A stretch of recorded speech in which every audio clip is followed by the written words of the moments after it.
ഇടത് ചൂര് വർഷങ്ങൾ മുമ്പേ തന്നെ വെളിവാക്കപ്പെട്ടതാണ്. വിഭാഗീയതയുടെ ചൂളയിൽ CPM നീറുമ്പോഴും പാർട്ടിയെ കൈവിടാത്ത മണ്ണ് കഴിഞ്ഞ കുറി രാഹുൽ ഗാന്ധി തരംഗത്തിൽ UDF-നൊപ്പം നിന്നെങ്കിലും മറ്റു പല മണ്ഡലങ്ങളിലും നേടിയ ഭൂരിപക്ഷം പാലക്കാട് കോൺഗ്രസിന് കിട്ടിയില്ല. ഇടതുകോട്ടയായ പാലക്കാട് 2019 കോൺഗ്രസ് വിജയത്തിന് ആക്കം കൂട്ടിയത് പട്ടാമ്പിയിലും മണ്ണാർക്കാട്ടും കോൺഗ്രസിന് കിട്ടിയ വൻ ലീഡാണ്. അതുകൊണ്ടാണ് മൂന്നാം അംഗത്തിനിറങ്ങിയ MP രാജേഷിനെ 11,637 വോട്ടുകളുടെ ഭൂരിപക്ഷത്തിൽ കോൺഗ്രസിന്റെ VK ശ്രീകണ്ഠൻ തോൽപ്പിച്ചത്. എന്നാൽ നിയമസഭാ തെരഞ്ഞെടുപ്പിൽ പട്ടാമ്പി ഇടതിനൊപ്പം നിന്നതും മണ്ണാർക്കാട് മുസ്ലിം ലീഗിന്റെ ഭൂരിപക്ഷം 6000-ന് താഴെയായതും ഇടതുകോട്ട തിരിച്ചെടുക്കാൻ A വിജയരാഘവന് കഴിയുമെന്ന പ്രതീക്ഷ CPM-ന് നൽകുന്നുണ്ട്. കൈവിട്ട മണ്ഡലം തിരിച്ചുപിടിക്കാൻ CPM പോളിറ്റ് ബ്യൂറോ അംഗം കൂടിയായ A വിജയരാഘവനെ ഇറക്കിയത് പലതും മുന്നിൽ കണ്ടാണ്. മുമ്പും കോൺഗ്രസിൽ നിന്ന് കൈവിട്ട മണ്ഡലം പിടിച്ചെടുക്കാൻ പാർട്ടി വിജയരാഘവനെ പാലക്കാട് ഇറക്കിയിരുന്നു. ഒരിക്കലും കിട്ടില്ലെന്ന് കരുതിയ ഇടത്തുനിന്ന് ഏവരെയും ഞെട്ടിച്ചാണ് വയനാടെത്തിയ രാഹുൽ ഗാന്ധി തരംഗത്തിൽ കോൺഗ്രസ് പാലക്കാട് ലോക്സഭാ മണ്ഡലം പിടിച്ചെടുത്തത്. നിലനിർത്താൻ കോൺഗ്രസ് സിറ്റിംഗ് MP VK ശ്രീകണ്ഠനെ തന്നെയാണ് ഇറക്കിയിരിക്കുന്നത്. പക്ഷേ നിയമസഭാ തെരഞ്ഞെടുപ്പിൽ അടക്കം കടുത്ത പോരാട്ടം പാലക്കാട് BJP കാഴ്ചവെച്ചത് ഇടതിനെയും UDF-നെയും ഞെട്ടിച്ചിരുന്നു. ഇടതുകോട്ടയിൽ CPM-ന് 3-ാം സ്ഥാനത്താക്കി നിയമസഭാ തെരഞ്ഞെടുപ്പിൽ പാലക്കാട് E ശ്രീധരൻ 2-ാം സ്ഥാനമെത്തിയത് ഇന്നും LDF-നെയും UDF-നെയും ചിന്തിപ്പിക്കുന്നുണ്ട്. പാലക്കാട് നഗരസഭ ഭരിക്കുന്നതിന്റെ ആത്മവിശ്വാസവും BJP-ക്കുണ്ട്. പ്രധാനമന്ത്രിയുടെ റോഡ് ഷോ അടക്കം പാലക്കാട് BJP ആത്മവിശ്വാസം തെളിഞ്ഞു കാണിക്കുന്നുമുണ്ട്. BJP സംസ്ഥാന ജനറൽ സെക്രട്ടറി C കൃഷ്ണകുമാറിനെ ഇറക്കി പരമാവധി വോട്ട് പിടിക്കാനാണ് BJP ലക്ഷ്യമിട്ടിരിക്കുന്നത്. പാലക്കാട് MLA ഷാഫി പറമ്പിലിന്റെ വടകരയിലെ സ്ഥാനാർത്ഥിത്വവും പാലക്കാട് സജീവ ചർച്ചയാണ്. എന്തായാലും കാലങ്ങളായി കൈവശമുണ്ടായിരുന്ന മണ്ഡലം തിരിച്ചുപിടിക്കാനാണ് പോളിറ്റ് ബ്യൂറോ അംഗത്തെ ഇറക്കി CPM കരുത്ത് കാട്ടാൻ ശ്രമിക്കുന്നത്.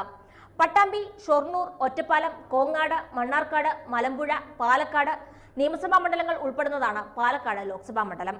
ഇതിൽ CPM-ന്റെ ശക്തി കേന്ദ്രങ്ങളായ ഷൊർണൂറും കൊങ്ങാടും കഴിഞ്ഞ കുറി ആടിയതാണ് CPM-നെ വോട്ട് ബാങ്കിൽ ഇളക്കമുണ്ടാക്കിയത്. UDF-ന് സ്വാധീനമുള്ള പട്ടാമ്പിയും മണ്ണാർക്കാടും ഒന്നിച്ച് ഒരുപോലെ UDF തരംഗത്തിൽ വീണപ്പോൾ MP രാജേഷിന് അടിപതറി. VK ശ്രീകണ്ഠന്റെ ലീഡ് ഉയർത്തിയ മണ്ഡലങ്ങൾ ഇത് രണ്ടുമാണ്.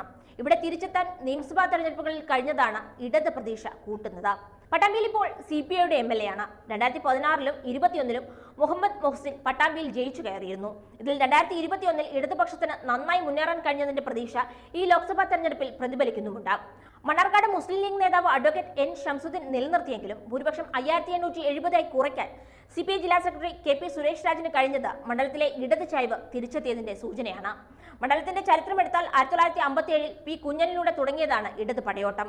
67-ൽ EK നയനാറും 71-ൽ AKGയും എല്ലാം പാലക്കാട് നിന്ന് പാർലമെന്റിലെത്തിയിട്ടുണ്ട്. 77-ൽ സുന്ന സാഹിബിലൂടെ കോൺഗ്രസ് മണ്ഡലം പിടിച്ചു. പിന്നീട് VS വിജയരാഘവനിലൂടെ 80-ലും 84-ലും കോൺഗ്രസ് മണ്ഡലം ഉറപ്പിച്ചു നിർത്തി. അന്ന് A വിജയരാഘവനെ ഇറക്കിയാണ് 89-ൽ CPM മണ്ഡലം തിരിച്ചു പിടിച്ചത്. പക്ഷേ 91-ൽ VS വിജയരാഘവൻ വീണ്ടും മണ്ഡലം കോൺഗ്രസിന് പിടിച്ചു നൽകി. പിന്നീട് 96 മുതൽ ഇങ്ങോട്ട് ഇടത് കോട്ട മാത്രമായിരുന്നു പാലക്കാട്. NN കൃഷ്ണദാസ് പിടിച്ച മണ്ഡലം 2004 വരെ കൃഷ്ണദാസ് തന്നെ കാത്തു. 2009-ലും 2014-ലും MP രാജേഷ് പാലക്കാട് CPM-ന്റെ ചെങ്കോട്ട തന്നെയാക്കി നിർത്തി. പക്ഷേ ഹാട്രിക് അടിക്കാൻ 2019-ലെ UDF തരംഗത്തിൽ MP രാജേഷിനായില്ല. 2019-ൽ പക്ഷേ പാലക്കാട് വിഭാഗീയ ചർച്ചകളും പാലം വലിയും എല്ലാം CPM-നുള്ളിൽ ചർച്ചയ്ക്ക് വകയൊരുക്കുകയും ചെയ്തിരുന്നു. PK ശശിയും പാർട്ടിക്കുള്ളിലെ പ്രശ്നങ്ങളുമെല്ലാം വോട്ട് ചോർച്ചയ്ക്കിടയാക്കിയെന്ന തരത്തിൽ പാർട്ടിക്കുള്ളിലും അണികൾക്കിടയിലും ചർച്ച നടന്നിരുന്നു. ഇക്കുറി ഇതെല്ലാം ഒതുക്കി പാർട്ടി രണ്ടും കൽപ്പിച്ചാണ് A വിജയരാഘവന് പിന്നിൽ അണിനിരന്നിരിക്കുന്നത്. വിജയത്തിൽ കുറഞ്ഞു മറ്റൊന്നും CPM-ന് മുന്നിലില്ല. BJP-ക്ക് ബദൽ തങ്ങളാണെന്ന് പറഞ്ഞുള്ള പ്രചാരണത്തിനാണ് ഇടതുപക്ഷം മുൻതൂക്കം നൽകുന്നത്.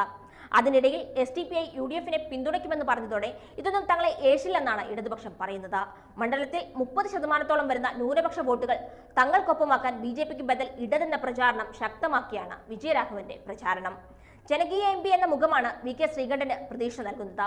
ഷാഫി പറമ്പിലിന്റെ അഭാവം തിരിച്ചടിയാണെങ്കിലും സാധാരണക്കാരുടെ MP എന്ന മുഖം തങ്ങൾക്ക് അനുകൂലമാക്കും കാര്യങ്ങളെന്നാണ് UDF കണക്കുകൂട്ടുന്നത്. BJP തങ്ങളുടെ മോദി ഗ്യാരണ്ടിയിൽ ഊന്നിയാണ് C കൃഷ്ണകുമാറിനായി വോട്ട് തേടുന്നത്. എന്തായാലും ന്യൂനപക്ഷ വോട്ടുകൾ നിർണായകമായ മണ്ഡലത്തിൽ ഇടത് കോട്ട തിരിച്ചുപിടിക്കൽ CPM-ന് സാധ്യമാണെന്ന വിലയിരുത്തലുകളുണ്ട്. ഒപ്പം രാഹുലിന്റെ ആരവത്തിൽ VK ശ്രീകണ്ഠന് ഒരിക്കൽ അവസരം നൽകിയ പാലക്കാട്ടുകാർ വീണ്ടും അവസരം നൽകുമോ എന്ന ചോദ്യവും.